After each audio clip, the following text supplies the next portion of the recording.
Hello students, good morning. कैसे आप लोग? स्टूडेंट्स, लास्ट वीडियो में हमने फोटोसिंथेसिस जो चैप्टर है उसके हम लोगों ने जो सबसे इम्पोर्टेंट नेचर ऑफ लाइट पढ़ा था और रेड ड्रॉप और इमर्सन इफेक्ट हमने डिस्कस किया था। उसी वीडियो के टॉपिक के माध्यम से हम लोगों ने डिस्कस किया था कि जो प्लांट्स, जो ग्रीन प्लांट्स होते हैं उसमें जो क्लोरोप्लास्ट होता है वो किचन ऑफ द सेल होता है, या हम उसको यूँ कह सकते हैं साइट ऑफ द फोटोसिंथेसिस हम जानते हैं। और ये भी हम डिस्कस कर चुके हैं according the observation of Emerson and et als in 1961 that green plants have two pigment system, first and second. यानी जनरली अगर हम लोग इमर्सन के इफेक्ट को हम देखें तो इमर्सन ने रेड ड्रॉप के माध्यम से हमें एक्सप्लेन किया था कि यदि किसी भी फोटोसिंथेसिस प्लांट को अगर फोटोसिंथेसिस प्रोसेस के दौरान यदि हम लोग उसको 680 नैनोमीटर, और हम लोग जानते हैं कि फोटोसिंथेसिस का जो प्रोसेस जो प्लांट्स है वो केवल जो सोलर रेडियन है या जो सूर्य से आने वाला जो विकिरण है उसका केवल विजुअल जो पार्ट होता है, विजुअल पार्ट को हम लोग स्पेक्ट्रम या फिर लाइट हम लोग बोलते हैं, विजुअल पार्ट जो होता है वो 390 टू 700 नैनोमीटर के बीच होता है। तो यदि किसी प्लांट को 680 नैनोमीटर से हाई वेवलेंथ का लाइट यानी मोनो यू कह सकते हैं कि मोनोकोस्मिक अगर हम लोग एक लाइट देवें 680 नैनोमीटर से हाई लाइट अगर हम देवें, केवल एक ही प्रकार का प्रकाश देवें, जबकि हम जानते हैं कि विजुअल लाइट में 7 प्रकार का या visual light is consist of 7 colour, 7 colour से मिलकर बना होता है और हर कलर का अपना खुद का एक स्पेक्ट्रम होता है जो लोग डिस्कस कर चुके हैं। अब इसमें होता है कि 680 680 अबव नैनोमीटर लाइट अगर प्रोवाइड करवाते हैं तो फोटोसिंथेसिस का जो rate of photosynthesis decrease. Okay, तो ये इसी इफेक्ट को उन्होंने रेड ड्रॉप कहा था। और रेड ड्रॉप थ्योरी के अनुसार उन्होंने बता दिया था कि प्लांट्स में 2 प्रकार यानी high wavelength and less wavelength, इन दोनों ही प्रकार की वेवलेंथ जो लाइट की जो वेवलेंथ होती है उन्हें एब्जॉर्ब करने के लिए 2 प्रकार के पिगमेंट्स होते हैं। उन्हीं पिगमेंट्स को हम लोग डिस्कस करेंगे। तो आज का हमारा टॉपिक है पिगमेंट सिस्टम। इसको मैंने इसलिए ब्रीफ में डिस्कशन किया ताकि आप लोग जिन्होंने लास्ट वीडियो नहीं देखा तो इसको समझ लें और इसके वीडियो से पहले लास्ट वाले वीडियो को जरूर आप देखें। तो आज का हमारा टॉपिक हम लोग लेकर आए पिगमेंट सिस्टम, यानी बहुत ही सिंपल और बहुत ही बेसिक टॉपिक हम लोग लेकर आए पिगमेंट सिस्टम। और it is A part of photosynthesis. ये फोटोसिंथेसिस जो हमारा जो चैप्टर चल रहा था यानी फोटोसिंथेसिस वाला चैप्टर ही हम लोग रीड कर रहे हैं। ओके स्टूडेंट, पिगमेंट सिस्टम यानी वर्णक तंत्र। तो students, as you know we have already read that green plants यानी higher green plants have 2 type pigment system, यानी 2 प्रकार के पिगमेंट सिस्टम उनमें होते हैं जिन्हें हम लोग डिस्कशन कर सकते हैं। पहला है PS1 and second is PS2। तो यह PS से मतलब यहां पर ये है, इसको हम लोग पिगमेंट सिस्टम बोल सकते हैं या फिर बोल सकते हैं photo system 1 and photo system 2। तो प्लांट्स में 2 प्रकार के पिगमेंट सिस्टम होते हैं, PS1 एंड PS2। ओके, और आज हम इन्हीं का ब्रीफ में डिस्कशन करेंगे। और दोनों पिगमेंट सिस्टम का क्या है तो हम लोग इनको एक बार मैं ब्रीफ में दोनों बता दूं कि फोटो सिस्टम जो होते हैं यानी जिन्हें हम लोग पिगमेंट या फिर हम लोग उनके इसको हम लोग ये भी कह सकते हैं पिगमेंट सिस्टम और फोटो सिस्टम 1। ओके स्टूडेंट, एक ही बात है, दोनों को हम लोग ब्रेक करके समझा रहे हैं। तो ये जो वर्णक तंत्र हम इसको बोलते हैं वर्णक तंत्र या प्रकाश तंत्र 1 और प्रकाश तंत्र 2। ओके, तो ये जो पिगमेंट सिस्टम है इसको लेकर हम लोग ब्रीफ में जा रहे हैं और ये समझाने का मैं आपको प्रयास करूं कि प्लांट्स में जो पिगमेंट सिस्टम होते हैं वो एक्चुअली में क्या होता है। Approximately each pigment system consist of 300 to 400 molecules of pigments से कंसिस्ट होते हैं। यानी एक पिगमेंट सिस्टम में 300 to 400 molecules of pigments होते हैं। उन पिगमेंट्स को हम लोग पहले ही डिस्कस कर चुके हैं, हम उनको बोलते हैं फोटोसिंथेसिस पिगमेंट्स। और वी नो हम जान सकते हैं there are 3 type photosynthesis pigments, first chlorophyll, second carotenoids जिसे हम लोगों ने कैरोटीन एंड जेंथोफिल में डिफाइन किया था, एंड फाइकोबिलेंस जो हम लोग डिस्कस कर चुके हैं उस वीडियो के अंदर। और मैंने जनरल बता दिया था कि जो क्लोरोफिल होता है क्लोरोफिल आर यानी क्लोरोफिल्स आर 7 टाइप्स, जिनमें generally chlorophyll a is universal और it is occur in all green plants as well as fungus and bacteria. Okay, उसी प्रकार से हम लोग कैरोटीन्स की बात हम तो कैरोटीन्स हमने अल्फा बीटा गामा की बात हम की, तो beta carotene is universal like a chlorophyll a. और हम लोग जेंथोफिल की बात हम करें, xanthophyll is a it is a yellow coloured pigments and generally बात हम कर सकते हैं कि इसमें जो ल्यूटीन होता है, lutein is a universal xanthophyll pigments. और इसी वजह से प्लांट्स के अंदर जो येलो पार्ट्स होते हैं, तो हम लोग डिस्कस कर चुके हैं, क्लोरोफिल जो होता है वो एक्चुअल में मेन फोटोसिंथेसिस पिगमेंट होता है। बाकी जो रिमेनिंग जो रेस्ट पिगमेंट्स आर एक्सेसरी यानी एक्सेसरी पिगमेंट्स होते हैं, जिन्हें फोटोसिंथेसिस के सहायक वर्णक कहते हैं। तो एक फोटो सिस्टम में वन हो या सेकंड हो, इनमें ये होता है। और ये मॉलिक्यूल जो होते हैं, इनमें अप्रोक्स बात हम लोग करें 302, तो इसमें क्लोरोफिल के जो मॉलिक्यूल्स हो सकते हैं और 250 252 300 हो सकते हैं। ओके, या 250 भी हम लोग कह सकते हैं, यानी यहाँ पर एक ही बात है। 200 जो मॉलिक्यूल्स होंगे, 200 जो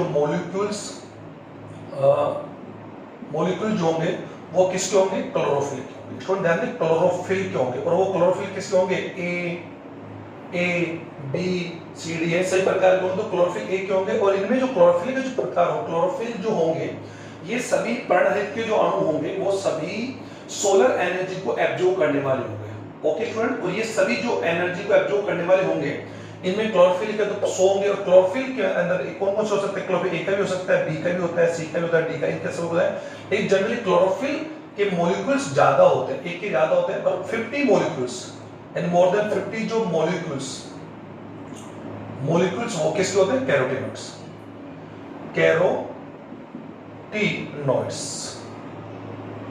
ओके स्टूडेंट, ये तो हम जनरली हिंदी इंग्लिश में बोल रहे हैं, कैरोटीनॉइड्स के होते हैं। ओके, तो ये सारे मिलकर एक्टिव पिगमेंट सिस्टम बनाते हैं। इनके अलावा, इन पिगमेंट सिस्टम के अलावा, यानी इन पिगमेंट्स या मॉलिक्यूल्स के अलावा, इनमें कुछ इलेक्ट्रॉन एडेप्टर, इलेक्ट्रॉन एक्सेप्टर भी कैसे एडेप्ट कर सकते हैं, इलेक्ट्रॉन ग्राही पाए जाते हैं, जो भी मैं अभी मैं लिख दूंगा।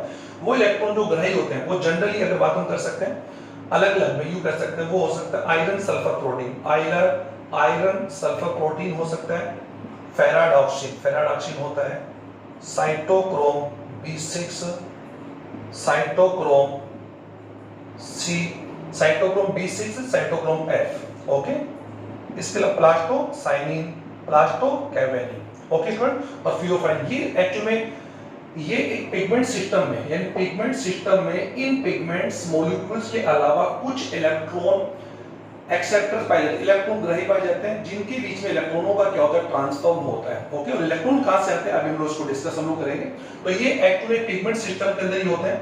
अब मैं डिस्कशन करने जा रहा हूं कि एक पिगमेंट सिस्टम में 200 से 300 to 400 पिगमेंट्स तो होते हैं, जिनमें से ज्यादा पिगमेंट्स की तो क्लोरोफिल होता है। इनमें जो क्लोरोफिल के जो मॉलिक्यूल्स होते हैं वो ए बी सी हो सकते हैं। और ये क्लोरोफिल के जो मॉलिक्यूल्स हैं, इनको हम लोग यूं कह सकते हैं कि ये क्लोरोफिल ए जो है वो 680 490 से भी हो सकता है, 670 660 650 640, अलग अलग नैनोमीटर है। इनका रेंज हम लोग यहाँ लिख रहे हैं। क्लोरोफिल ए की बात हम करेंगे, क्लोरोफिल की बात हम कर रहे हैं, क्लोरोफिल, इन सभी के साथ हम लोगों ने ये वेवलेंथ ली ताकि पता लग जाए कि ये वो मॉलिक्यूल्स हैं जो 680 नैनोमीटर वाली वेव वाली लाइट के वेव वॉल को क्या है? एब्जॉर्ब करता है। ये 690 को इसकी कैपेसिटी से ज्यादा होती है, ये नहीं कि इनके साथ हम लोगों ने ये सोलर एनर्जी की जो वेवलेंथ होती है, और हम लोग जान सकते हैं कि सूर्य से हमें जो विकिरण होती है उसका जो विजुअल पार्ट होता है, उसमें छोटे-छोटे पैकेट्स होते हैं जिन्हें हम फोटोन या क्वांटम कहते हैं। तो जो फोटोन है या जो क्वांटम बोलते हैं, वो उसकी अलग-अलग फॉर्म में होता है। अगर हम उसको कह सकते हैं इलेक्ट्रोमैग्नेटिक विद्युत चुंबकीय वेव मानते हैं, तरंग मानते हैं, तो हम उसको फोटोन बोलते हैं। और अगर वो यूं कह सकते फॉर्म में आती है, कण फॉर्म में आती है, अगर क्वांटम फॉर्म में आती है तो उसको क्वांटम कहते हैं। तो ये प्लांट्स की जो लीफ में जो क्लोरोप्लास्ट होता है, क्लव होता है, उसमें जो ग्रेना और स्ट्रोमा जो पार्ट्स होते हैं, उसमें क्वांटोसोम हम पढ़ चुके हैं। तो क्वांटोसोम ही जनरल स्टूडेंट पिगमेंट सिस्टम है। और क्वांटोसोम को आप लोग क्या होता है? Group of pigments. तो वो ग्रुप ऑफ जो पिगमेंट्स वही क्वांटोसोम, ये PS1 PS2 कहलाते हैं। बस इतने, अगर उनमें हम लोग इलेक्ट्रॉन ग्राही और ऐड कर दें, तो इलेक्ट्रॉन ग्राही ऐड हो जाएंगे, तो quantosome become change into PS1 और PS2। तो वो हम लोग रीड कर चुके हैं। और quantosome is a unit of photosynthesis की इकाई है, और वो ग्रुप ऑफ पिगमेंट्स है। तो वही बात यहां पर हम लोग कर रहे हैं। और हम ये जान सकते हैं कि प्लांट्स जो हैं वो 390 यानी विजुअल पार्ट के 390 टू 700 नैनोमीटर जो विजुअल जो रेडियन है उन्हीं को एक्चुअली में एब्जॉर्ब करते हैं, और ये एक्चुअली उसका बैंक विजुअल पार्ट और उसका रेड पार्ट है, लाल एरिया। ये मैंने आपको डिस्कस किया। इसके अबाउट जो वेव होती है उसको हम लोग इंफ्रारेड कहते हैं, उसके आगे हम जाते हैं तो उसके हम लोग पहले पढ़ चुके हैं, तो उनको हम लोग पहले डिस्कस। इसके नीचे हम लोग जाएंगे जिनका वेव लेंथ 392 से कम होगा तो उसे हम लोग यूवी बोलते हैं। और फोटोसिंथेसिस प्रोसेस में प्लांट्स केवल सोलर एनर्जी के या सोलर रेडियम के केवल ओनली उसके विजुअल पार्ट का ही यूज करते हैं, जो हम लोग मैं आपको हर वीडियो में आपको डिस्कस करके बता रहा हूं ताकि आप समझें। और उसी विजुअल पार्ट को हम लोग लाइट कहते हैं, स्पेक्ट्रम कहते हैं, या फिर हम उसको PAR कहते हैं, फोटो सिंथेटिक एक्टिवली रेडिएंट कहते हैं, प्रकाश संश्लेषित सक्रिय विकिरण कहते हैं। ओके, तो ये पिगमेंट सिस्टम 1 और 2 के अंदर। अब हम लोग एक एक को डिस्कस करें जो आप लोगों को इजी वे में समझ में आ जाएगा। तो सर इसको हम लोग सबसे पहले डिस्कस कर रहे हैं PS1। ओके, दोनों आप लोगों में समझा दूंगा। तो PS1 जो है तो पिगमेंट सिस्टम 1 की बात हम करें, सबसे पहले बात बता दूं, पिगमेंट सिस्टम जो फर्स्ट है उसमें एक्चुअली तो यू कह सकते हैं PS1 जो है फोटोसिंथेसिस फर्स्ट है, वो जनरली अभी मैंने बता दिया था 200 टू 300, आप बोले सर आप 400 बोल, एक ही बात, 200 टू 300 मॉलिक्यूल्स, यानी इसमें एप्रोक्सी जो ज्यादा मॉलिक्यूल्स होते हैं वो किसके होते हैं, क्लोरोफिल के होते हैं। तो इसमें जनरली 200 टू 300 जो मॉलिक्यूल्स होंगे वो क्लोरोफिल के होंगे। किसके होंगे, क्लोरोफिल। और वो क्लोरोफिल मॉलिक्यूल जो कौन से होंगे, क्लोरोफिल ए की बात हम कर रहे हैं, वो होंगे क्लोरोफिल ए 690। अब हम लोग जनरली इसी डिस्कस करें, क्लोरोफिल ए 680 है, क्लोरोफिल 670, क्लोरोफिल 660, क्लोरोफिल 650। आप समझ रहे होंगे ये मॉलिक्यूल टाइप हो। लेकिन इन मॉलिक्यूल्स में एक स्पेशल टाइप का बता रहा बोल रहे हैं कि PS1 और PS2 एक ग्रुप ऑफ पिगमेंट तो है, लेकिन इन पिगमेंट्स में से एक स्पेशल टाइप का पिगमेंट होता है जिसे बोलते हैं रिएक्शन सेंटर। यानी प्रत्येक एवरी फोटो सिस्टम जो पिगमेंट सिस्टम होता है उसमें एक रिएक्शन सेंटर होता है, यानी एक एक्चुअल में क्या होता है, एक ग्राही केंद्र होता है, यानी एक अपनी सिंपल भाषा में उसको कह सकते हैं कि रिएक्शन सेंटर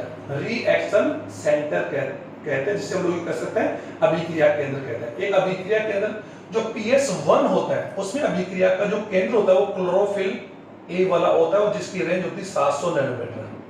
और PS2 में जो अभिक्रिया का केंद्र होता है या रिएक्शन सेंटर होता है वो क्लोरोफिल ए मॉलिक्यूल होता है जो 680 नैनोमीटर। इसका रीजन होता है कि PS1 में जो ग्रुप होता है पिगमेंट्स का, उनके अंदर ग्रुप की संख्या तो 200 टू 300 होती है, लेकिन इनमें जितने भी सारे मॉलिक्यूल्स होंगे वो सारे ये हो सकते हैं। और 50 मॉलिक्यूल्स किसके होंगे, कैरोटीनॉइड के होंगे। ओके, कैरोटीनॉइड, सॉरी नोइड्स, एक मिनट। ओके, अब बात आती है कि इनमें जो आप ये देख रहे हैं इन मॉलिक्यूल्स में एक मॉलिक्यूल्स होगा स्पेशल, क्लोरोफिल ए का होगा जिससे हम लोग बोलते हैं क्लोरोफिल ए, या फिर बोलते हैं क्लोरोफिल पी 700 नैनोमीटर। ये एक्चुअली में PS1 के अंदर क्या होता है, रिएक्शन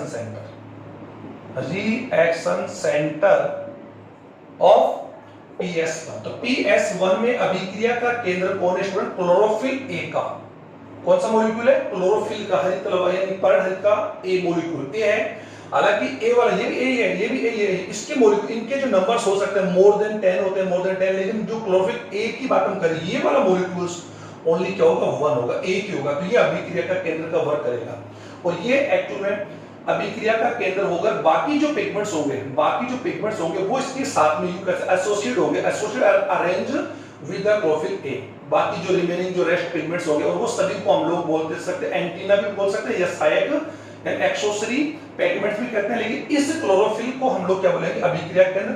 और बाकी इसके अलावा जो पिगमेंट्स होंगे, जितने भी पिगमेंट्स होंगे 690 या 680, 670, 6 जो भी है कैरोटीनॉइड्स की बात हम करें, चाहे वो कैरोटीन अल्फा बीटा गामा हो या फिर जब वो सारे मिलाकर PS1 बनाते हैं। और इस PS1 में अगर हम बात करें ये अभिक्रिया का केंद्र यानी ये क्लोरोफिल ए, मैं समझा दूं, ये क्लोरोफिल ए 700 यानी ये यहाँ पर हम इसकी रेंज लिख रहे हैं कि ये विजुअल पार्ट के 700 नैनोमीटर वाली लाइट यानी प्रकाश का भी एब्जॉर्ब कर सकता है। It is a capacity of reaction centre of PS1। ये अभिक्रिया का केंद्र होगा। बाकी इसके क्या होते हैं? हेल्पर होते हैं। जैसे हम जान सकते हैं किसी भी इंस्टीट्यूट के अंदर एक हेड होता है और बाकी उसके सब क्या होते हैं? हेल्पर होते हैं या एसोसिएट या एक्सेसरी हम लोग कह सकते हैं। तो वैसे यहाँ पर ये बहुत, और बाकी जो पिगमेंट्स होंगे, इसमें बाकी की बात हम करेंगे, बाकी जो रेस्ट पिगमेंट्स होते हैं वो एक्चुअली में यहाँ पर किसका वर्क करेंगे? साइन पिगमेंट्स का काम करेंगे। या इन्हीं पिगमेंट्स को हम लोग अगर बात करेंगे, हम लोग एंटीना पिगमेंट्स भी कह सकते हैं। स्टूडेंट आप समझ पा रहे हो जो मैं आपको डायग्राम बना के समझा पा रहा हूं, ये इस प्रकार से आप समझ पा रहे हो। ये अभी जितने ये क्लोरोफिल, ये बाकी जो मॉलिक्यूल, ये क्लोरोफिल ए बी बी भी हो सकता है, कैरोटीनॉइड्स भी हो सकता है, ज़ैंथोफिल है, ये जितने भी होंगे इनका सभी का जो ग्रुप होगा, ये सारा ग्रुप मिलाकर एक्चुअली यानी ये सारे सब कुछ कौन होंगे? एंटीना पिगमेंट्स या एक्सेसरी भी कह सकते हैं।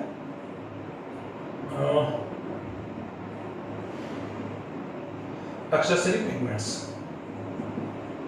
ओके, तो एक्चुअली में आपने क्या देखा कि PS1 में 200, अगर हम इसको 200 to 250 जो मॉलिक्यूल्स होंगे वो तो क्लोरोफिल के होंगे, और 50 मॉलिक्यूल्स जो किसके होंगे? 50 मॉलिक्यूल्स किसके होंगे? कैरोटीनॉइड्स के। तो इस पर इनका जो टोटल होता है वो 300 अप्रोक्सीमेट 300 to 400 के बीच हो सकता है, और ये सारा मिलकर PS1 होता है जिसके अंदर ये रिएक्शन सेंटर होता है। ओके, PS सेकंड को भी मैं डिस्कस करूंगा, इसमें ज्यादा नोट। अब ये जितने मॉलिक्यूल्स इनका वर्क क्या होता है स्टूडेंट? ये प्रकाशित जो है यानी क्या करते हैं कि जो एक्सेसरी जो पिगमेंट्स होते हैं या PS1 जो होते हैं वो क्या करते हैं? Absorb the light, absorb the energy from the light. यानी ये सोलर जो एनर्जी है या सूर्य की जो विकिरण होती है विजुअल, उनको क्या करते हैं? यानी यहां पर अगर हम लोग समझें, ये सूर्य के फोटॉन्स हैं, फोटॉन्स हम लोग समझ सकते हैं। ओके, हम क्योंकि हम जान सकते हैं सूर्य की जो विजुअल लाइट्स है वो फोटोन को मारती है, तो ये फोटॉन्स को क्या एब्जॉर्ब करते हैं, एंड फाइनली जितने पिगमेंट्स होते हैं यानी एक्सेसरी पिगमेंट्स क्या करते हैं? एब्जॉर्ब द लाइट या visual light of solar. Okay, तो इसको एब्जॉर्ब करते हैं and finally transform the energy to special chlorophyll A70 यानी रिएक्शन सेंटर को एक्चुअली क्या करेंगे? सभी ये एब्जॉर्ब करेंगे और एब्जॉर्ब करके इसको क्या करें? आगे जाकर क्या करें? ट्रांसफॉर्म करें। इसको ये इसको देगा, ये इसको देगा, ये इसको देगा, सभी एनर्जी को एब्जॉर्ब करेंगे, एनर्जी एब्जॉर्ब करके ये फाइनली इसको ट्रांसफॉर्म कर देंगे। ओके, तो एनर्जी एक्चुअली लास्ट फाइनली किसके पास जाएगी स्टूडेंट? क्लोरोफिल A के पास आ जाएगी। तो ये इसको हम लोगों ने पिगमेंट सिस्टम 1 हम लोग डिस्कस कर रहे हैं। अब पिगमेंट सिस्टम 1 के अंदर जो कंटेंट्स मैंने बता दी यानी it is a content of the pigment system 1 है, और ये हाउ टू वर्क। अब पिगमेंट सिस्टम वर्क जो कैसे करता है तो उसके पहले बता दूं, जो पिगमेंट सिस्टम 1 जो कैसा it is present in grana, ये बहुत important, grana and stroma. Stroma part of chloroplast, यानी कह सकते हैं PS1 इज फाउंड या present both grana and stroma part of chloroplast, यानी क्लोरोप्लास्ट के ग्रेना पार्ट में भी होते हैं और क्लोरोप्लास्ट में भी होते हैं। PS1 की बात हम करें, PS1 ओके स्टूडेंट, और इट इज, अगर बात हम कर सकते हैं, इट इज पार्टिसिपेट स्टूडेंट। ये तो हम लोग सिंपल बोल रहे हैं कि ये जो PS1 है वो साइक्लिक यानी प्रकाशिक अभिक्रिया, ये तो पहले ही डिस्कस कर चुके थे, मैं बता दिया था कि ब्लैकमैन ने फोटोसिंथेसिस को 2 स्टेज में डिवाइड किया था। एक था लाइट रिएक्शन यानी प्रकाशिक अभिक्रिया, और दूसरा डार्क रिएक्शन। प्रकाशिक अभिक्रिया जो होती है, उस प्रकाशिक अभिक्रिया में जो जल के मॉलिक्यूल्स है, हालांकि वो टॉपिक अभी यहाँ पर नहीं है क्योंकि फोटोसिंथेसिस का जो इक्वेशन है वो हम लोग इस प्रकार हम लोग पढ़ चुके हैं, और ये लाइट रिएक्शंस है और ये क्यों कौन है? क्लोरोप्लास्ट या क्लोरोफिल। ओके, ये तो हम समझ पा रहे हैं। और यहाँ पर एक्चुअल में C6 एक्लोरिन ग्लूकोज का फॉर्म होता है और ऑक्सीजन एक्चुअल में रिमूव होती है।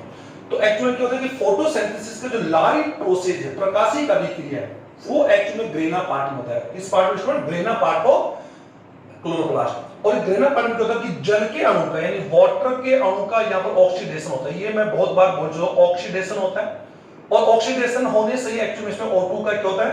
ऑक्सीडेशन होगा, और O2 यानी जल का प्रकाशिक अपघटन होगा, और प्रकाशिक अपघटन होने से वहां पर हाइड्रोजन्स और इलेक्ट्रॉन्स और O2 रिमूव होगी। O2 एनवायरनमेंट में रिमूव हो जाती है।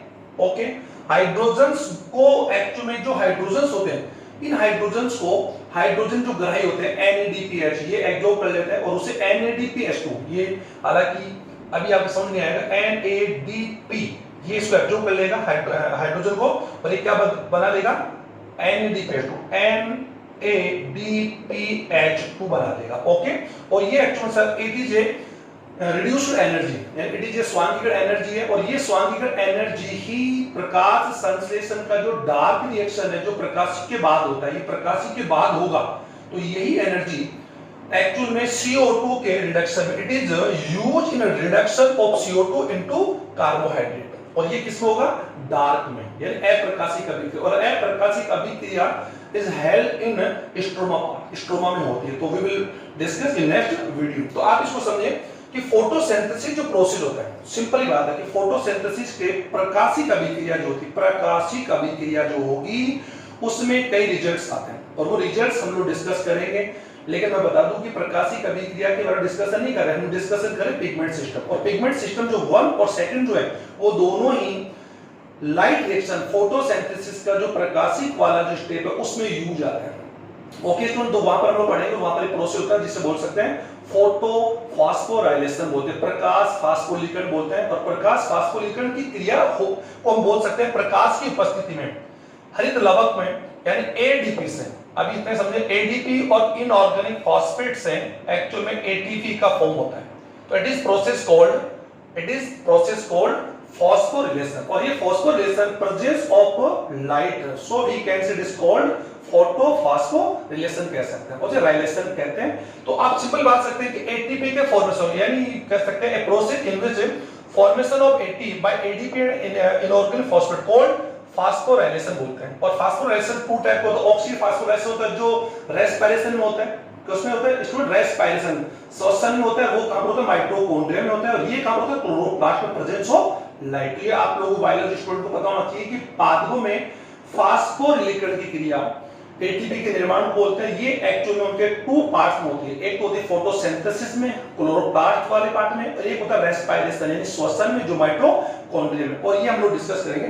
तो एटीपी का फॉर्मेशन जो होता है उसमें एटीपी का फॉर्मेशन कब होगा? जब ये पिगमेंट सिस्टम 1 और पिगमेंट सिस्टम जो सेकंड है वो सोलर एनर्जी को एब्जॉर्ब करेंगे, और सोलर एनर्जी को एब्जॉर्ब करके उस एनर्जी को इलेक्ट्रॉन फॉर्म में क्या करेंगे? रिड्यूस करेंगे। इलेक्ट्रॉन फॉर्म में क्या करेंगे? एक्चुअली में उसको निकालेंगे, रिमूव करेंगे, और वो इलेक्ट्रॉन जब इलेक्ट्रॉन ग्राहियों के बीच में, यानी दो कंटीन्यूअस इलेक्ट्रॉन जो अभी बता दिया था मैंने, अडेप्टर कह सकते हैं, एक्सेप्टर होते हैं, उनके बीच में से एक्चुअली में ट्रांसफॉर्म होता है, और ट्रांसफॉर्मेशन में एटीपी का फॉर्मेशन होता है, उसी फॉर्मेशन को हम लोग फास्फोरिलेशन कहते हैं, जो हम लोग डिस्कस करेंगे last video, next video discuss करेंगे। तो और CO2 का इसमें H2 का होता है एक्सोडेशन होता है, और CO2 का रिडक्शन होता है, यानी ये सिंपल बात आपको मैं समझा भी चुका हूं। ओके, तो हम लोग डिस्कस इन्हीं प्रोसेस को हम लोग प्रकाश और अप्रकाश अभिक्रिया में डिफाइन करते हैं। तो स्टूडेंट ये आप लोगों का पिगमेंट सिस्टम जो 1 है वो ग्रीन एस्टोन दोनों होता है, और ये फोटो रिएक्शन की प्रकाश संश्लेषण की जो फास्फोरिलेशन प्रोसेस होता है, जिसे हम 2 भागों में बांट सकते हैं, चक्रीय और अचक्रीय। चक्रीय फास्फोरिलीकरण और अचक्रीय यानी साइक्लिक एंड नॉन साइक्लिक, इसको आप सभी समझ रहे हैं, साइक्लिक और नॉन। मैं सर इंग्लिश में लिख रहा हूं लेकिन आप समझ लो, चक्रीय और अचक्रीय फास्फो यानी कौन सा? फोटो, यानी शॉर्ट बोल रहा हूं, फोटो फास्फोराइलेशन, आप समझ रहे, फोटो फास्फोरिलेशन। ओके, चक्रीय दोनों में काम आता है, विच PS1 और PS1 की बात करें, दोनों में पाया जाता है, और ये साइक्लिक नॉन साइक्लिक दोनों में यूज आता है। ओके, ये PS1 की बात होगी। अब PS1 कैसे वर्क करता है वो मैं आपको हल्का समझाने का प्रयास करता हूं। ये तो कॉमन सी बात आप ये देख पा रहे होंगे, ये आपका PS1 है, और ये रिएक्टर यानी ये रिएक्शन सेंटर, मैं बार-बार आपको कह रहा हूं कि ये रिएक्शन सेंटर, अभिक्रिया का केंद्र, और अभिक्रिया का केंद्र स्टूडेंट ये कौन है? अभिक्रिया का केंद्र की बात हम करें, यहां पर अभिक्रिया का केंद्र क्लोरोफिल A700 नैनोमीटर वाला पिगमेंट है, जिसे हम लोग P700 भी कह सकते हैं। ये आप समझे एक बार, इसका मॉलिक्यूल नंबर्स कितना होता है? ओनली 1 होता है, बाकी जितने होते हैं उन्हें हम लोग होते हैं एक्सोस्टी पिगमेंट्स या एंटीना पिगमेंट्स। यानी ये क्या करते हैं, जितने पिगमेंट्स होते हैं ये सोलर एनर्जी को क्या करते हैं? एब्जॉर्ब द सोलर एनर्जी को एब्जॉर्ब करेंगे एंड ट्रांसफर टू एंटीना। ये मैं आप लोगों को चालू कर चुका हूं मैकेनिज्म ऑफ PS1। स्टूडेंट आप थोड़ा वीडियो बड़ा होगा समझ होंगे, ये एनर्जी को एब्जॉर्ब करेंगे और transform to chlorophyll A। Okay sir, it is act you can say it act as a reaction centre of PS1। ये एक ही मॉलिक्यूल है, बाकी इन सभी की रेंज होती है, इन सभी की रेंज बता दी 680, 690, 670, 60 जो भी हो सकती है, 50, 450, 430 जो भी हो, 450 भी, क्योंकि हम जान सकते हैं कि विजुअल पार्ट बार बार कितना डिस्टेंस, विजुअल पार्ट की जो रेंज होती है 390 टू 700 होते हैं। ओके, और ये 2 टाइप के होते हैं। अब बात आती है, ये अब लास्ट में क्या होता है, जो क्लोरोफिल ए होगा वो सोलर एनर्जी को एब्जॉर्ब करके इट चेंज एंड एक्साइटेड, यानी एक्साइटेड होगा और एक्साइट होकर ये इस एनर्जी को, सोलर एनर्जी को, ये इलेक्ट्रॉन फॉर्म में, कौन फॉर्म में, इलेक्ट्रॉन, स्टूडेंट आप समझे, इलेक्ट्रॉन के रूप में, यानी यहां पर एनर्जी कन्वर्ट इनटू इलेक्ट्रॉन्स, यानी light energy convert into electrons, और electron is a form of a energy. और हम लोग पहले पढ़ चुके हैं कि you can neither energy destroyed and nor produce, energy को हम लोग प्रोड्यूस नहीं कर सकते, डेस्ट्रॉय नहीं कर सकते, we can change okay form, यानी उसका फॉर्म चेंज कर सकते हैं। तो यहां पर आपने देखा कि ये सारे जो पिगमेंट्स आप देख रहे हैं, ये सभी के सभी पिगमेंट्स कौन स्टूडेंट, क्लोरोफिल, क्लोरोफिल है, कैरोटीनॉइड्स है, और ये सभी के सभी कहां पर मौजूद है, क्लोरोप्लास्ट, हरित लवक में मौजूद है, और इसके कौन से पार्ट में, ग्रेना और स्ट्रोमा की बात हम चल रहे हैं, PS1। तो ये सारे पिगमेंट्स जो एसेसरी पिगमेंट्स है वो तो एब्जॉर्ब इसको देंगे, और फाइनली सेंटर, यानी reaction centre pigment chlorophyll A excited, okay, and solar energy changed into electrons and chlorophyll A remove, यानी यू कर सकते हैं remove या out pass, यानी कर सकते हैं out pass of electrons, ये इलेक्ट्रॉन्स को रिमूव करेंगे, इलेक्ट्रॉन्स रिमूव करते ये क्या हो जाएगा, ऑक्सीडाइड हो जाएगा, ऑक्सीडेशन हो जाएगा, ऑक्सीडाइज्ड क्या हो जाएगा स्टूडेंट ये। और हम जान सकते हैं जो इलेक्ट्रॉन त्यागता है, a particle and substance and molecules and ions which release the electrons, जो इलेक्ट्रॉन को रिमूव करता है उसे बोलते हैं ऑक्सीडाइज, बोलते हैं उस प्रोसेस बोलते हैं ऑक्सीडेशन। ये तो आपने पढ़ा होगा student in 9th and 10th class में।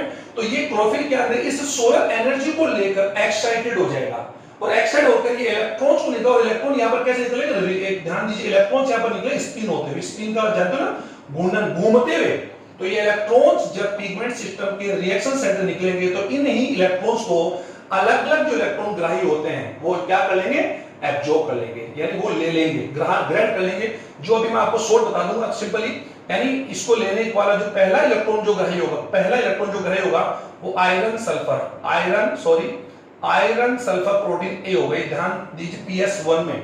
हालांकि मैं इसको नेक्स्ट वीडियो में कवर करूंगा, लेकिन ये इलेक्ट्रॉन्स कहां से आ रहे हैं सर, ये एक्चुअली कौन है, विजुअल पार्ट है, ये यहां पर कौन है, सोलर, और इस सोलर का कौन सा भाग है, फोटोन।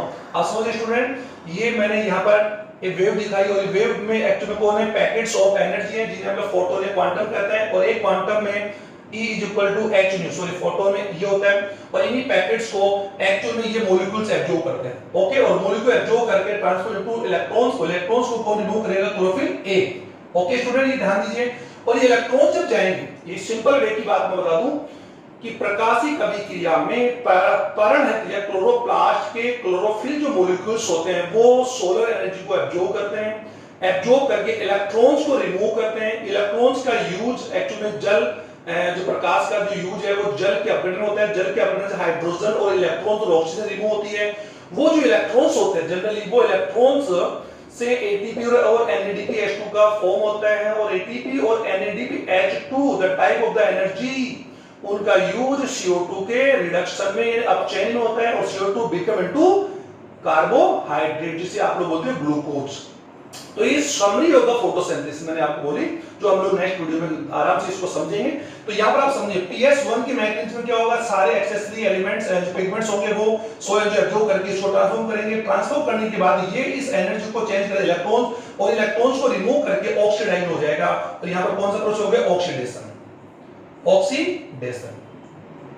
ओके स्टूडेंट, और ऑक्सीडेशन होने के बाद ये इलेक्ट्रॉन्स आयरन सल्फर प्रोटीन से एक्चुअली किसमें चले जाएंगे, रिडक्शन से साइटोक्रोम B6, फिर साइटोक्रोम F, फिर प्लास्टोसाइनिन होते हुए फाइनली इन इलेक्ट्रॉन्स को, जो इलेक्ट्रॉन जा रहे हैं इनको ग्रहण करेगा NADP+। और ये एक्चुअली कौन सी कंडीशन के जो स्टूडेंट आप लोग देख पा रहे हैं, ये यहां पर ऑक्सीडेशन कंडीशन के अंदर ऑक्सीडेशन है, ओके, पहले से ही ऑक्सीकृत है, ये प्लस का साइन आप देख रहे हैं, और ये हम जान सकते हैं जब भी कैटायन में पॉजिटिव चार्ज आता है वो ऑक्सीडेशन कंडीशंस के अंदर है, और हम जान सकते हैं इलेक्ट्रॉन्स को ये जब त्यागेगा तो ये ऑक्सीडेशन होगा, ये लेगा तो इसका अपचयन होगा, फिर ये देगा तो इसका ऑक्सीडेशन, इसका अपचयन, ऑक्सीडेशन अपचयन, ऑक्सीडेशन अपचयन, यानी ऑक्सीडेशन रिडक्शन, ऑक्सीडेशन रिडक्शन होगा, final electrons reach the NADP, और इट इज ये ऑक्सीडेशन, यानी ये एक्चुअल में सह एंजाइम जिसे हम बोल सकते हैं NADP+, ये इलेक्ट्रॉन्स को और जल का जब अपघटन होगा तो जल के अपघटन से मैं बता दें क्या रिमूव होंगे, हाइड्रोजन्स होंगे, उन हाइड्रोजन्स को इलेक्ट्रॉन्स को लेकर NADP इन इलेक्ट्रॉन्स को लेकर इट बिकम इनटू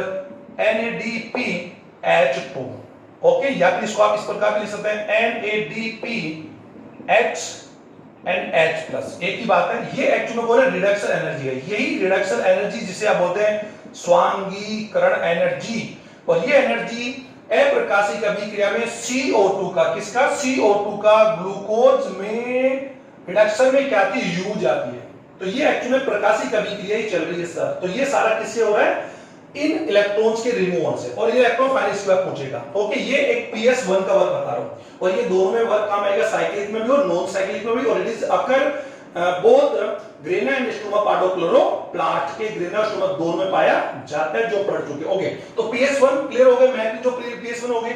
अब स्टूडेंट हम लोग जल्दी से PS जो सेकंड है वो भी डिस्कस कर लेते हैं, तो PS सेकंड जो है जनरली वही है, it is A group of pigments, यानी PS सेकंड, बहुत सिंपल बात हम कर रहे हैं sir, it is a group of pigments, okay, और इसमें भी approximately 300 to 400 pigments या molecules of pigments are present, okay, इसमें एक्चुअली में क्या होता है, PS सेकंड की बात हम कर रहे हैं, जो PS second it is present in stroma, ये स्ट्रोमा में पाया जाता है, ये sorry grana, sorry sir stroma में पाया जाता है, ओके, और वो ग्रेना और स्ट्रोमा दोनों में होता है।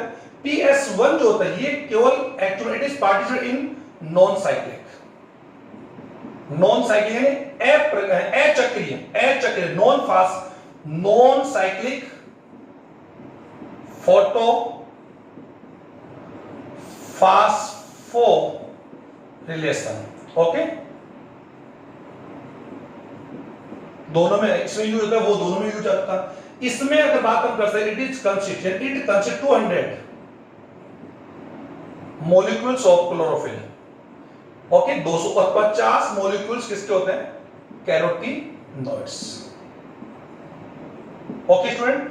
अब 200 मॉलिक्यूल्स होते हैं, इनके अंदर एक्चुअली क्या होता है, क्लोरोफिल के जो मॉलिक्यूल्स होते हैं वो कौन कौन से हो सकते हैं, इसके अंदर क्लोरोफिल का एक जो रिएक्शन सेंटर होगा वो होगा 680 नैनोमीटर, ये ध्यान दीजिए, और ये इसका इस पिगमेंट सिस्टम सेकंड का क्या होगा, रिएक्शन सेंटर। ये तो मैं आपको डिस्कशन में पहले बता चुका हूं कि दोनों ही पिगमेंट सिस्टम PS1 और PS जो सेकंड है उसमें एक रिएक्शन सेंटर होता है, इसका रिएक्शन सेंटर कौन सा स्टूडेंट, ये बहुत इंपॉर्टेंट टॉपिक है for NEET, chlorophyll A 700 nanometre, इसमें पिगमेंट इसमें जो रिएक्शन सेंटर वो कौन है, क्लोरोफिल A 680 नैनोमीटर, यानी ये रिएक्शन सेंटर होता है बहुत PS1 और PS सेकंड मॉलिक्यूल्स सिस्टम बता रहा हूं। अब इसके अलावा जो बाकी जो पिगमेंट्स होंगे जो क्लोरोफिल A के होंगे वो कौन से हो सकते हैं, 680 नैनोमीटर, 670 नैनोमीटर, 660, 650, 640, आप समझ पा रहे हो मैं क्या बोल रहा हूं। और कैरोटीनॉइड्स में कौन कौन से होते हैं, अल्फा बीटा कैरोटीनॉइड्स हो सकते हैं, समझ आ रहा है, तो जीरो कैरोटीन हो सकते हैं, ल्यूटिन हो सकते हैं, वो हो सकते हैं, लेकिन इसमें रिएक्शन सेंटर जो होगा वो क्लोरोफिल A का होगा, इस मॉलिक्यूल्स का नंबर केवल कितना होगा, एक ही होगा।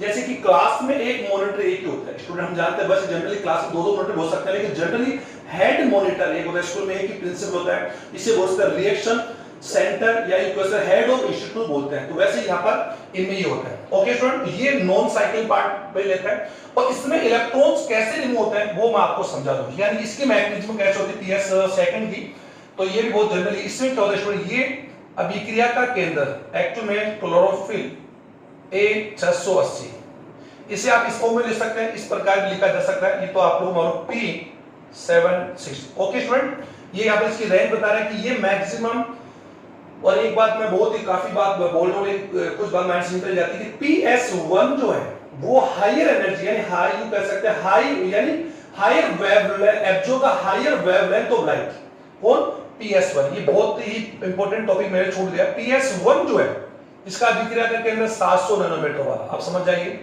PS सेकंड की बात हम करें उसमें अभिक्रिया के अंदर 680 680 वाला है। ये क्या करता है, it absorb the higher wavelength of energy या लाइट एनर्जी। लाइट यानी लाइट की कौन सी एनर्जी को एब्जॉर्ब कर, वेव को एब्जॉर्ब कर सकता है 700, और 700 एक्चुअली कौन सा होता है, रेड रीजन यानी red area of spectrum. Sir ये तो बहुत ही सिंपल बात पढ़ रहे हैं हम लोग, ऐसी बात नहीं तो हम लोग पढ़ चुके हैं और हम जान सकते हैं। और ये एक्चुअली कौन से पार्ट, ये 680 यानी ये कौन से का, लोअर का। It absorb the lower wave length, Hindi बोल रहा हूं कि ये हाई उच्च तरंगों का एब्जॉर्ब करेगा, ये लोअर का करेगा। इसका मतलब क्या हो गया, उच्च तरंगों के एब्जॉर्ब के लिए ये सिस्टम होता है, लोअर के लिए ये होता है। ओके स्टूडेंट, यही आपका पिगमेंट सिस्टम 1 और 2 में डिफरेंट है जो मैं आपको पढ़ रहा हूं। ठीक है, अब क्लोरोफिल एक ही बात हम करें, ये एंटीना का काम करेगा, हटा दो इसको। अब यहां पर इसके अलावा जो बाकी पिगमेंट्स होंगे वो सबके सब कौन होंगे स्टूडेंट, एक्सोसरी होंगे, सहायक होंगे, जिन्हें हमने एंटीना भी कह सकते हैं, antenna pigments of pigment systems, आप इसे इस प्रकार हम कह सकते हैं।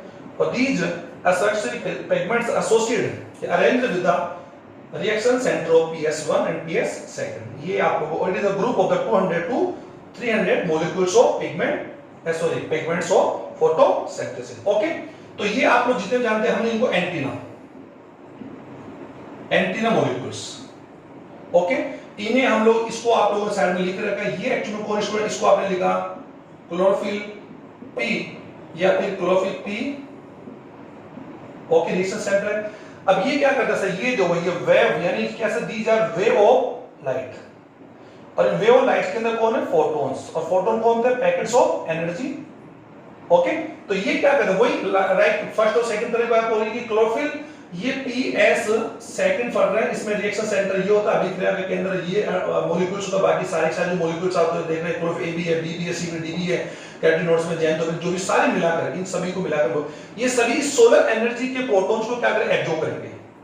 आप इसको एब्जॉर्ब करेंगे, एब्जॉर्ब करके इसको फाइनली क्या करेंगे, they transfer to reaction centre of PS second. अब PS सेकंड क्या करें, वही सिस्टम क्या होगा, जो मॉलिक्यूल्स होगा वो एनर्जी को एक्चुअली लेकर क्या हो जाएगा, एक्साइटेड। ये बहुत इंपॉर्टेंट बात है, एक्साइटेड उत्तेजित हो जाएगा, उत्तेजित होकर ये इस एनर्जी को, क्यों एक्साइटेड क्यों होता है, किसी व्यक्ति के पास जरूरत से ज्यादा अगर कोई भी वैल्यूएबल चीज आ जाती है तो एक्साइट होता है। लाइक मनी, अगर किसी व्यक्ति को ज्यादा पैसा आता है तो एक्साइट हो जाता है, भूल जाता है। वही बात यहाँ पर है कि जो लाइट्स है, जो एनर्जी है, वो उनके लिए एक वैल्यूएबल चीज है। तो ये इस एनर्जी को लेकर क्लोरोफिल A 680 जो मॉलिक्यूल है, इसकी नैनोमीटर इसकी क्या कैपेसिटी है, और इन सभी की इनसे कम होती है। इन सभी मॉलिक्यूल्स की जो लाइट एब्जॉर्ब करने की कैपेसिटी क्या होती है, इससे कम होती है। तभी तो इसको क्या बनाया गया, centre of the reaction centre बना दी सर, सीधी बात है सर। ओके, तो ये इस एनर्जी को एक्साइटेड होने के बाद इस एनर्जी को इसके फॉर्म में यूज करेगा, इलेक्ट्रॉन्स को रिमूव करेगा एंड ऑक्सीडाइज, और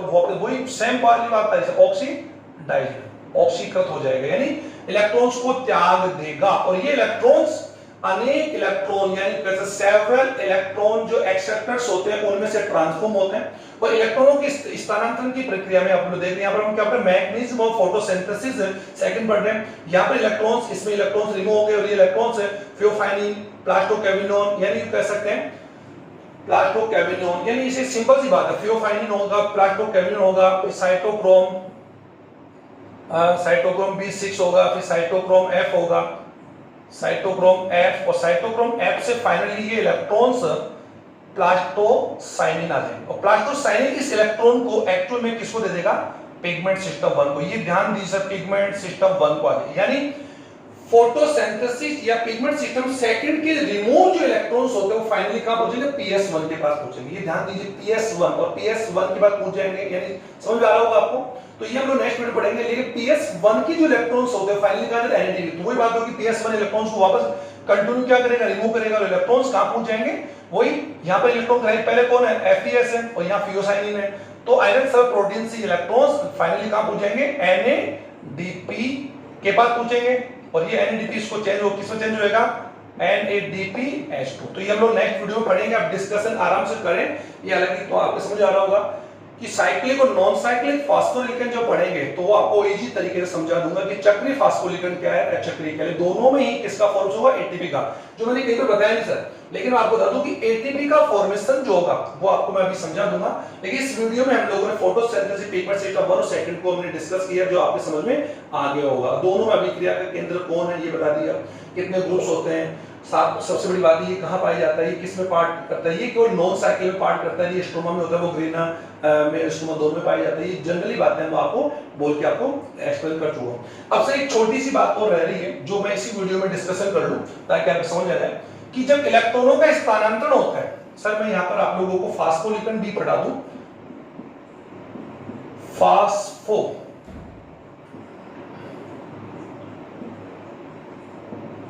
यानी फास्फोरिलीकरण क्रिया। फास्फोरिलीकरण क्रिया क्या चीज है सर, जब इलेक्ट्रॉन्स का यानी कह सकते हैं कि प्रकाश संश्लेषण क्रिया के दौरान हरित लवक में ग्रेनर स्ट्रोमा में उपस्थित वर्णक तंत्र वर्णकों का जो समूह है वो प्रकाशिक ऊर्जा को अवशोषित करके इलेक्ट्रॉन के रूप में रिमूव करता है। अभी अभी मैंने आपको समझाया, और वो इलेक्ट्रॉन्स एक्चुअली में रिमूव कौन करेगा, PS1 और PS2 करेंगे। और इलेक्ट्रॉन जब दो इलेक्ट्रॉन ग्राहियों के बीच में से, इलेक्ट्रॉन ग्राहियों का मतलब होगा यहां पर आप समझने का प्रयास आप कर रहे होंगे, ये अगर आप लोगों को इस प्रकार समझिए PS1 है, ओके स्टूडेंट, और इसकी हम लोग जानते हैं कैविटी 700 इसका कौन है, रिएक्शन सेंटर है। तो ये एक्चुअली ये यहां पर ये इसके यहां पर कौन होंगे, एंटीना, ये बात हम लोग कर चुके हैं। तो हम लोग थोड़ा सा फास्ट समझने का प्रयास करते हैं। और sir it is A wave of light, wave of light, wave of light में क्या है, पैकेट्स ऑफ फोटोन, ये इसको एब्जॉर्ब करेंगे और ये फोटॉन्स ये फाइनली इंटरव्यू पूछेंगे फोटोन एनर्जी होती है, ये इस एनर्जी को इलेक्ट्रॉन में चेंज कर देगा।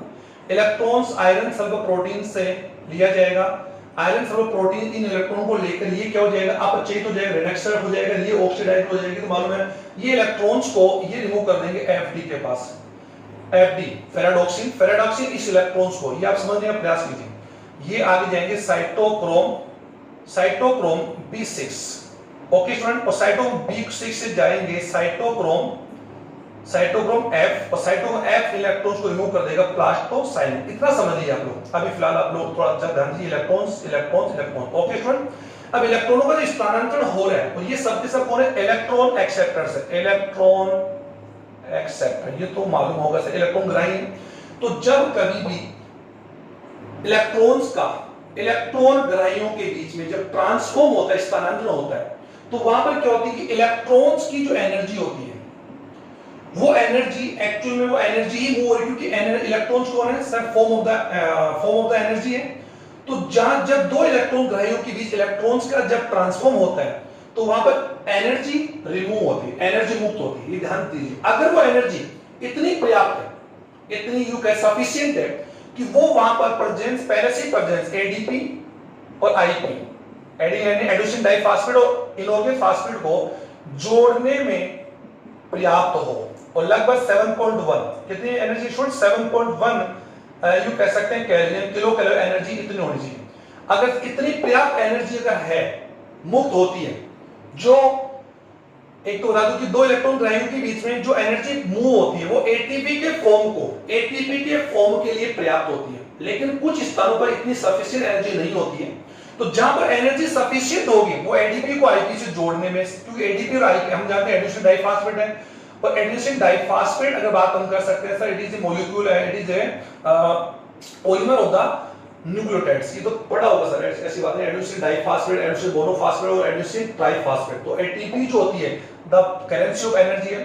तो एटीपी का फॉर्म जब होगा इलेक्ट्रॉन स्थानांतरण के दौरान, जब एडीपी और इनऑर्गेनिक फॉस्फेट से एटीपी का फॉर्म होता है, उसी को बोलते हैं फास्फोरिलेशन। और अगर ये फास्फोरिलेशन प्रकाश की गति हो रहा है तो हमने इसको क्या नाम दे दिया, फोटो। ये बस ये फोटो फास्फोरिलेशन। अब समझो स्टूडेंट, प्रकाश यानी प्रकाश फास्फोलिकरण, और हम जानते हैं प्रकाश फास्फोलिकरण की क्रिया कब होती है, फोटोसिंथेसिस, और कहां वो होती है, क्लोरोप्लास्ट। ये ही तो इंपॉर्टेंट टॉपिक है स्टूडेंट, क्लोरोप्लास्ट में हो रही है।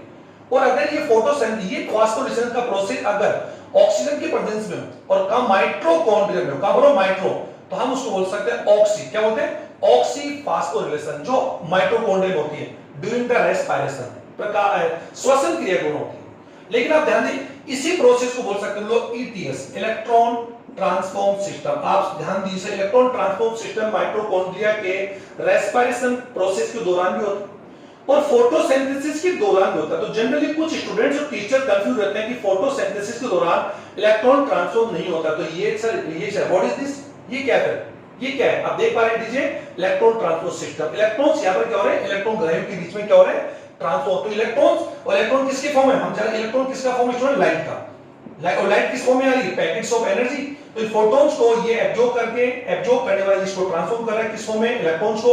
यही इलेक्ट्रॉन के रूप में लिखा है, इसलिए हम इसको रिएक्शन सेंटर बोलते हैं। बाकी सभी एनर्जी को एब्जॉर्ब करते हैं, ये एब्जॉर्ब भी करता है और ट्रांसफॉर्म भी करता है। ओके, और ये क्या करता है, इस एनर्जी को इलेक्ट्रॉन फॉर्म में ट्रांसफॉर्म करेगा और इलेक्ट्रॉन्स फाइनली इन इलेक्ट्रॉन ग्राहियों के बीच में जब रिमूव करेंगे, ट्रांसफॉर्म होंगे, तो ये प्लास्टोसाइनिन से ये इलेक्ट्रॉन, या तो आप ध्यान दीजिए, अगर साइक्लिक फास्फोलिपिड होगा, अब आपसे एटीपी फॉर्म होगा नहीं, तो साइटोन बी और साइटोन एफ के बीच में इतनी पर्याप्त एनर्जी होती है कि यहां पर वो पहले से जहां पर एडीपी और इनऑर्गेनिक फॉस्फेट और इलेक्ट्रॉन्स के द्वारा एटीपी का फॉर्मेशन होगा। इसी एटीपी के फास्फोलिपिड को हमने क्या बोलते हैं, फास्फोरिलेशन बोला।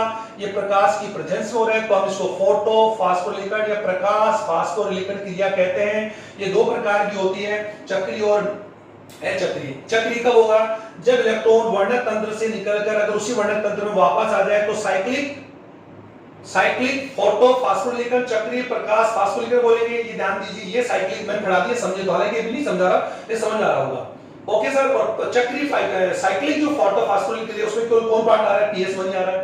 अब आपने बोला सर इसमें एनर्जी में H2 निर्माण तो नहीं होता, एनर्जी में H2 का फॉर्म जो होता है वो नॉन साइक्लिक फोटोफॉस्फोरिलेशन के दौरान होता है। Okay student, during the non cyclic photophosphorylation. अब यहां पर आपने इसी प्रोसेस को आपने बोल दिया फास्फोरिलेशन बोल दिया, तो इसके आगे आपने क्या लगा दिया, फोटो लगा दिया। तो प्रकाश फास्फोरिलीकरण क्रिया बोलते हैं, रिलीकरण या रिलेशन बोलते हैं, राइलेशन बोलते हैं। ये समझ आ रहा है आपके स्टूडेंट? तो इसी फॉर्म में दोनों आपको दो पॉइंट्स मैंने डिस्कस किए और आप यहां देख रहे हैं कि चक्रीय कोष में ये पहला इलेक्ट्रॉन ग्राही iron sulphur protein F reduction है ये, और यहां पर इलेक्ट्रॉन है एक्चुअल में, और इन स्थान जहां पर एनर्जी सफिशिएंट नहीं होती वहां एनर्जी चेंज इनटू हीट, किस बदल जाएगी, हीट, और यू कह सकते हैं डिफ्यूज इन एनवायरनमेंट में विस्तृत हो जाएगी। ओके स्टूडेंट, तो इलेक्ट्रॉन और वो एनर्जी किसके में, वो एनर्जी किस रूप में आ रही है, तो यहां पर आपने देखा solar energy change into electrons and electron change into ATP, और ATP is the cellular energy of any organism. ये सेलुलर एनर्जी यानी ये कोशिकीय एनर्जी है। तो आपने देखा कि यहां पर मैंने इस प्रोसेस में आपको बता दिया कि एनर्जी कैसे चेंज होती है, तो आप देख पा रहे हैं। तो हमने केवल एनर्जी को चेंज कर सकते हैं, फॉर्म चेंज कर सकते हैं, ट्रांसफॉर्म कर सकते हैं, डैशबोर्ड और फॉर्मेशन नहीं कर सकते। तो आप देख पा रहे हैं कि solar energy change into electrons और electrons form of the energy. Electrons जब ट्रांसफॉर्म होते हैं इनके बीच में, तो यहां पर आप देख सकते हैं इलेक्ट्रॉन्स यहां से यहां जाएंगे, इसका क्या होगा, इलेक्ट्रॉन ये लेगा तो पहले इसका ऑक्सीकरण अपचयन होगा, पहले देगा तो ऑक्सीकरण अपचयन, ऑक्सीकरण अपचयन, ऑक्सीकरण अपचयन, ऑक्सीकरण अपचयन, ये समझ आ रहा होगा स्टूडेंट। और ये इलेक्ट्रॉन जब यहां से साइटोक्रोम B6 और साइटोक्रोम F से जब ट्रांसफॉर्म होते हैं तो वहां इतनी सफिशिएंट एनर्जी होती है 7 किलो कैलोरी जो एडीपी और आईपी को जोड़ सके, बाइंड कर सके, और वहां पर एडीपी का फोर्स होगा। जिस जगह सफिशिएंट एनर्जी नहीं होगी वहां पर एनर्जी किस फॉर्म में निकल जाएगी, हीट। देखो यहां एनर्जी किस फॉर्म में निकल जाएगी, हीट, यहां पर हीट निकल जाएगी, यहां पर हीट निकल, यहां पर energy become and change into ATP. तो एटीपी मॉलिक्यूल का फॉर्मेशन साइक्लिक में होता है और नॉन साइक्लिक होता है, इसलिए उसको मैं फास्फोरिलेशन को 2 टाइम डिवाइड कर दिया। एक तो बोला साइक्लिक फोटो फास्फोरिलेशन पढ़ रहे हैं, और हम लोग यहां पर ऑक्सी नहीं पढ़ रहे क्योंकि ऑक्सी फास्फोरिलेशन, जो ऑक्सी फास्फोरिलेशन की प्रोसेस वो किस में माइटोकॉन्ड्रिया में, जो नेक्स्ट चैप्टर में पढ़ेंगे रेस्पिरेशन में। ओके स्टूडेंट, तो it is a very important topic for neat and army state CB students, और ये आप लोगों के नेक्स्ट फ्यूचर बीएससी में और एमएससी में भी एक इंपॉर्टेंट टॉपिक में आता है।